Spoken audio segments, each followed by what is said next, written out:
のねパンテラ、もう俺高校の時にその曲とか出てたのかな。もうそれがやっぱねすげえ印象深いパンテラなんだけど、来日したねこの間ね。すげえよパンテラ。さすごいライブだったらしいんだけど、俺そのライブ前にインタビューしてきました。すげえ2人だってすっげえでかいんだよ。それちょっと見てもらったらすぐ分かると思う。見てみよう。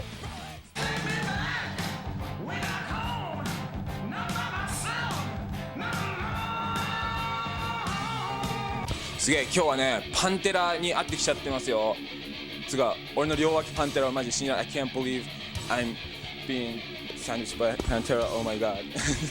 And nice to see you in Japan. Welcome to Japan. Good morning. Good morning. It's morning in Texas, present. Oh yeah, oh yeah. Are you jet lagged? A little bit. Not too bad. And when did you arrive here? Last night? Or? No, we got here about 2-3 hours ago, man.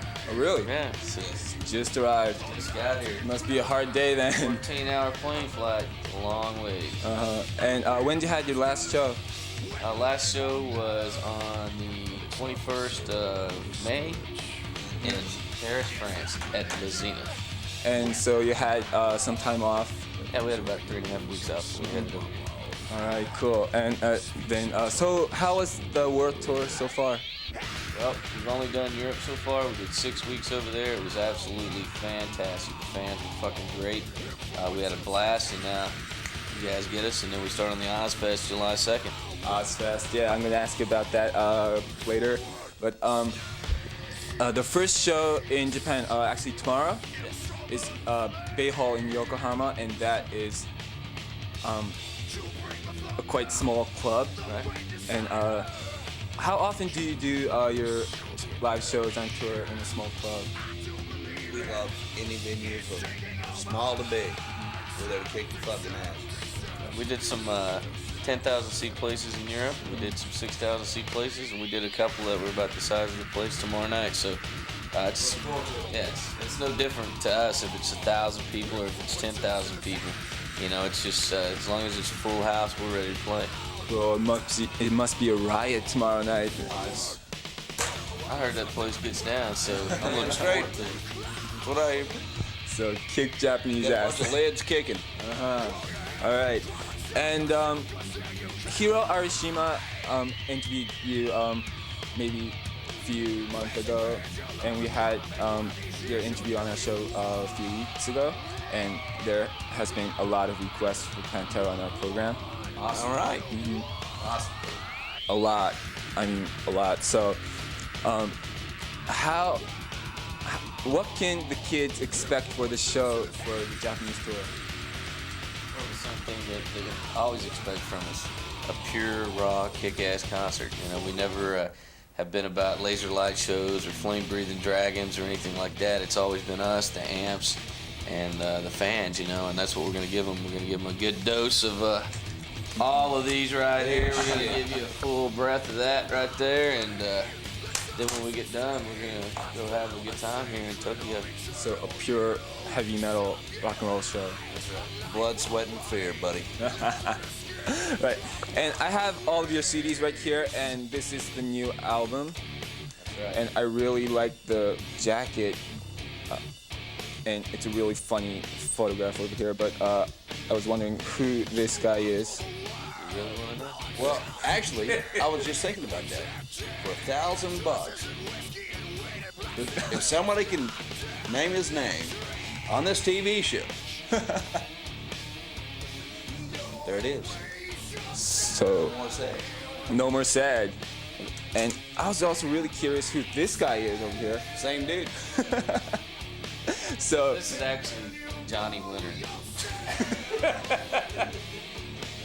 Actually, this guy, the record company hired him. We told him what we wanted, and they paid him $10 a punch. He got hit in the face 30 times. He made $300 and never met the band or anybody else. So that's true. So So, who is this guy? who is that better anyway? yet, who's this asshole with the drill in his head?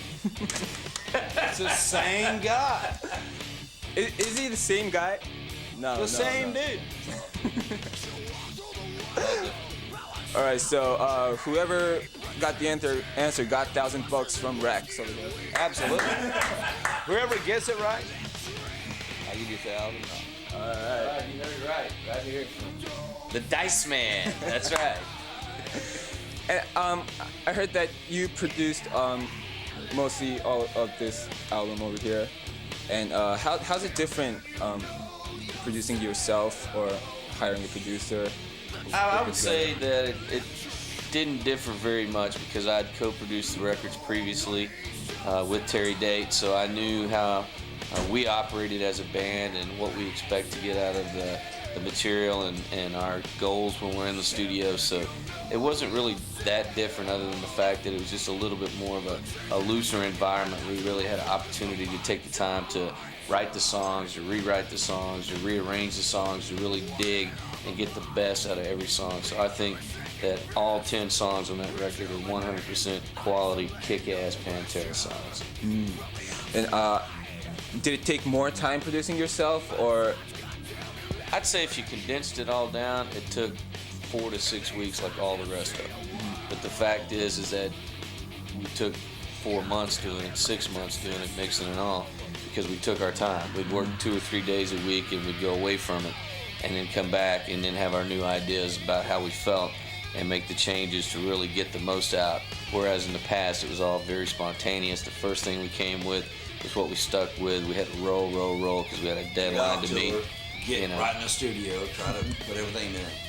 But Vince has always been there from the first, and he knows the exact sound of what we need to have, and he kicks ass. So, The whole band kicks ass.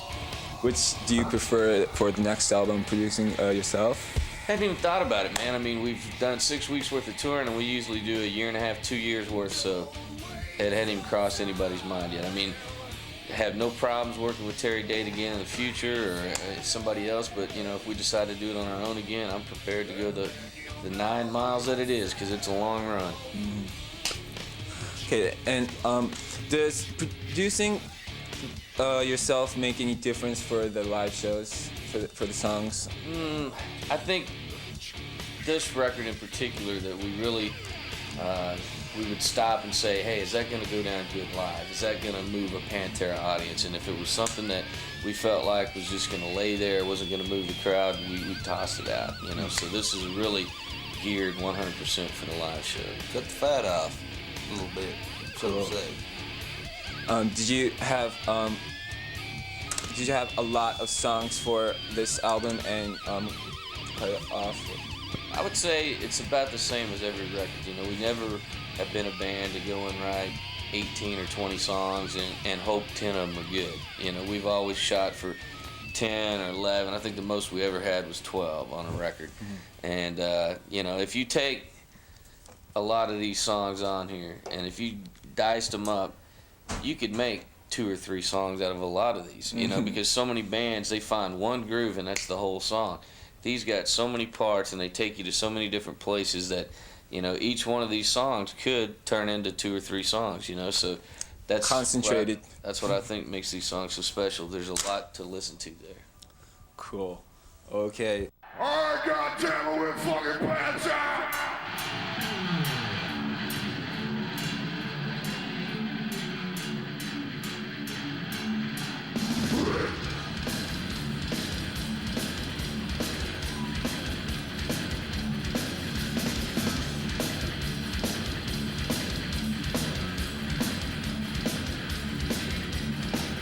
There's nothing special about it. It's in the belly of what I've got.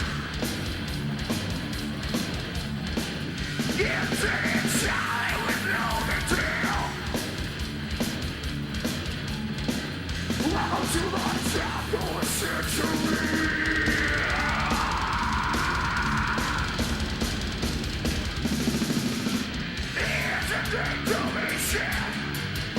What's all is up? You got me returned. Yes, a day to be sad. It was the positive. I'm the free. It might get time. Yes, a day to be sad.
Discover your style. Avino. Kenwood. Deftones. White body.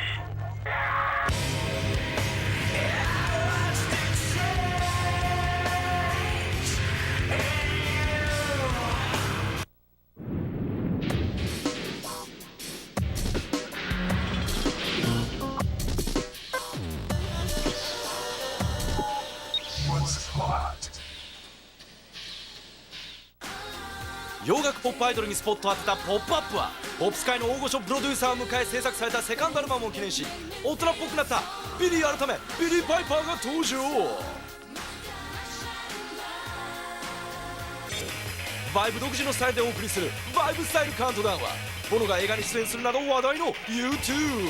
これまでにさまざまなディレクターがビデオを手掛けた U2 のビデオをカウントダウン。R&B、ヒップホップを中心にお届けするフレーバーは、シスコが大ブレイク中のデフソウルからリミックスアルバムをリリース予定の DJ 香織が登場。彼女のニューヨークでの活動を VJ リコが紹介。洋楽ワンアーティストのミュージックビデオがたっぷり見られるブロックスはフジロック00に出演するプライマルスクリーム特集。懐かしいミュージックビデオが見られるクラシックブロックスは UK インディーズの伝説的グループザ・スミスとそのフロントマンだったボルシェをフィーチャー。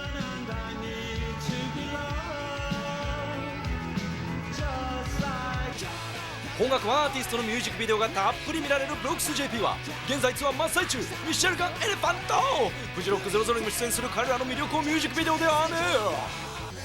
UK、US ロック、ギターロックを中心にお送りするローデッドはいよいよ今月末となったフジロックフェスティバル特集。ローデッド一押しのアーティストを VJ 陽介が紹介。 VJ 木立沙織がお送りする邦楽専門番組 JP は毎週木曜日と金曜日にご覧の日程で素敵なアーティストをゲストに迎えお届けします。毎週月曜日から金曜日までお送りするバイブインデックスは大ブレイク中の2ステップアーティスト MJ コーリア、4月1日に行ったプッシムのライブ、ハードハウス界で売れっ子のアーマンド・バンヘルベンなど内容盛りだくさんなの。いやみんなこんにちは。フジロック行きたいよね。でもフジロックまで結構遠いと思ってない？ちょっと聞いてみよう。うっそ、そんな近いの？おまけにそんな安いの？そして三脚までついちゃってこの値段？安い安い、とてもびっくりだよねみんな。それじゃあフジロックで会おうね。バイバイ。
You know, you've done a lot of shows all over the world, and each of those countries have different cultures. And was there any bad places that you didn't like to play, or good places? We have good fans everywhere. Everywhere. There's not one favorite place for Pantera to play. Every time we get up there, we kick ass every night, and that's all there is to it. Definitely, I think we found out that our music is international. You know, it doesn't matter if we're in Europe, Japan, South America, Australia, the States, whether they understand the words or not. When that music starts, they feel the vibe and they go. And tell us the show that you remember most. Well, the one for me that sticks out the most in my head is when we played the Monsters in Moscow in 1992. And we played to nearly 1 million people. It was us, AC/DC, and Metallica. That's like double what Woodstock was. I mean. And it was the first time a Western concert had been performed there. It was after they had their newfound freedom, and they treated us like Led Zeppelin, and they didn't even know who we were. We came out and started playing, and the crowd was awesome. So if I had to pick one, that would be it. Mm-hmm. Me too. You too. Oh yeah, absolutely. Is there any video footage of it? Oh, yeah. Yeah, there's actually a documentary out called For Those About to Rock. So it's one of those ones that's out of circulation, but if you look hard in your video store, you might be able to find it, and it features some and fine. also on the DVD, you have some footage on there. Yeah, we do have some footage on our DVD. But it has some fine performances by Pantera, Metallica, and AC/DC, so check that out. Cool. And the interview that you've done with Hiro Arashima before, somebody was talking about a show with Ozzy Osbourne, Black Sabbath, and how's it like to play with Ozzy? It's a fucking dream come true, you know. I'll say this, and then Rex will give you his dose. But when I was a kid, when we started the band, I had 4 bands that I dreamed of playing with.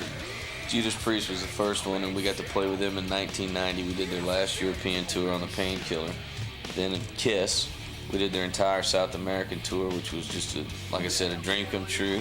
And then Black Sabbath, you know. And for us to be like picked by Black Sabbath to be like their permanent opening band when they did the States, Europe, and then the States again, it was just a dream come true. And then the 4th band that I always wanted to play with, and it still may happen, is Van Halen.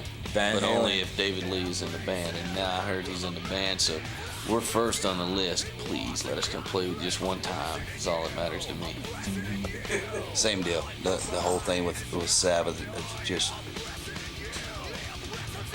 what he said with those are your idols growing up, and just to be in the same, you know, kind of peer thing with him, and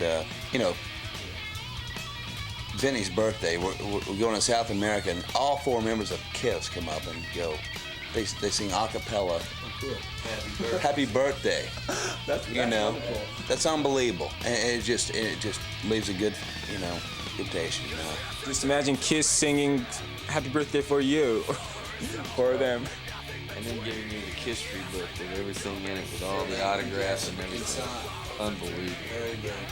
So you have it in your living room? Oh, hell yeah. You better frame that son, baby. You haven't framed it yet? It's too big to frame. I just leave it as a big. Oh my God, that's awesome. But tell me about the Ozfest 2000. Well, it's no different from any other Ozfest. other than just the lineup, you know. But it's the greatest tour on the face of the earth. I mean, you play a day, you get a day off. You play a day, you get a day off, and there ain't any other tour out like that. I mean, that's the golf tour. We play golf in between it, you know, every day. And the bands that are on it are fantastic. I mean, they got Godsmack, Static X, POD, Kitty, Soulfly. I mean, there's 19 bands. And our boy T-Bone from Methods of Mayhem. Man gets to get out there and do his jiggy thing. Anyways, you get the Wizard of Oz land where they got all these shops and all this stuff, and they're gonna have it's just a really cool thing. And the thing I like about grossing tours in America in the summertime. Right. The thing I like about it is it's all the heavy bands. You know, it's the only tour that's really geared around all heavy bands. So it's a beautiful thing. So do you feel any difference than playing in other festivals? We've played on some other festivals in the past, and I felt like that they were really unfocused as far as what the audience was there to see, you know, because the bands were different kinds, you know. There was, like, we did Donington one time, and it was like Aerosmith, Extreme, Pantera, Sepultura. I mean, none of those bands really would fit together on the same stage, and the same thing with the audience. They didn't know what to do for what band or however, you know. And when we played on the Ozfest before, all the bands are kind of from the same genre, and the audience is really focused and they're into it. So to me, that's the best festival we've ever been at. Then anybody in Ozfest planning for Ozfest in Japan? Gotta talk to Sharon Osbourne. She's the one that does it all. Then please talk to Sharon. Yeah, we're desperate for the Ozfest then. And the first music video from your new album is Revolution Is My Name. And why'd you pick that for the first one? Because it kicks ass. But no, every song kicks ass in this album. Thank you. Especially the first one. I love the first one. Very, very, very original drum. Yeah, and the snare drum sounds like a gunshot. Yeah. 1K, baby. And any plans for another video for the album? We're contemplating Goddamn Electric. That is our next single, which has already been released in the States and is doing really good. You know, I don't know what kind of radio situation you guys got going on over here. Hopefully it's better than it has been in the past, but if not, it's a good thing you got Dice and this video channel to watch. All right, thank you. And then there is a whole lot of Pantera fans watching this program, so if you have some message for the Pantera kids. I just like to tell them thanks for waiting 4 years between studio albums. You know, although we were very busy during that time, I know a lot of people think that you know, we took some time off, but we toured. We put the live album out. We did all the Black Sabbath tours, and I think now that we're, you know, kind of through that phase, we're going to get back to that. You know, every 2 years you'll see a new Pantera record, and we're just glad to be here. And like I said, thanks for staying with us between this time frame. Sí, no. All right. Okay, thank you very much for having Pantera on Garageheadz. Thank you. Garageheadz. Yeah. Pantera でした。Wow.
7月28、29、30の3日間、新潟県苗場スキー場は戦場